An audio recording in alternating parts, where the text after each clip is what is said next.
Toshkent City'da 300 ming dollar sarflangan go'zallik salonining obzorini ko'rsatamiz.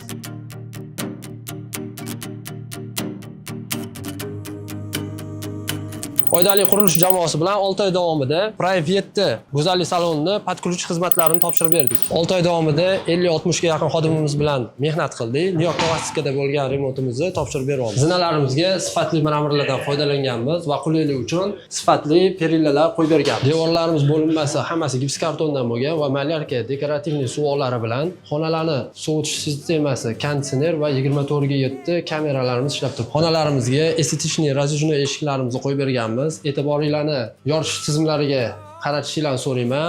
Bu chetdan kelgan, hammasi Rossiyadan kelgan. Obyektimizga 20 ming dollarlik yorish tizimlari qo'yilgan. Podsvetka, galogen. Sababi bu haqiqiy quyosh nurini beruvchi yoritgichlar bo'lgani uchun va bu yerda Groy firmasidan yaxshi smesителlardan foydalanganmiz. Albatta dekor qismlari ham o'ziga yarasha qatnashgan. Bu joyimizda skrytli eshiklardan foydalanganmiz. Ortiqcha detallarsiz va albatta buni afzalli tarafi devor rangi bilan bir xil qilish imkoniyati bor. Xonamizni isitish tizimi ko'rishingiz mumkin.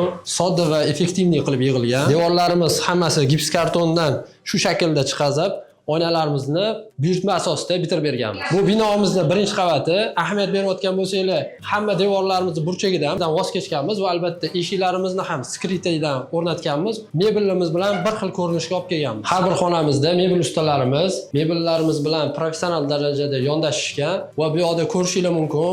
Kafillarimiz ham ispanskiy kafil va smesiteldan ham albatta sifatlisi Groy firmadan foydalanganmiz. U ham ispan sifati. Ko'rishingiz mumkin, bu xonamiz dekorlari hammasi qo'l mehnatida chiqarilgan. Chunki foydali qurilish sifat kafolati. Ahamiyat bergan bo'lsanglar, binomizning hamma rang, mebel uyg'unligi bir-biriga bog'liq va bu yerda interyer dizaynerda qanday bo'lgan bo'lsa, birga bir qilib bitirib berganmiz. Bu binoimizning eng oxirgi xonasi bo'lib, ajoyib dizaynga va ajoyib panoram oynalarga ega. Keyingi obyektimiz Nestwan 45-qavatida. Bizni kuzatib boring va obuna bo'ling. Agar biznesingiz uchun podключ ta'mirlash xizmatlari kerak bo'lsa, kimga aloqaga chiqishni bilasizlar?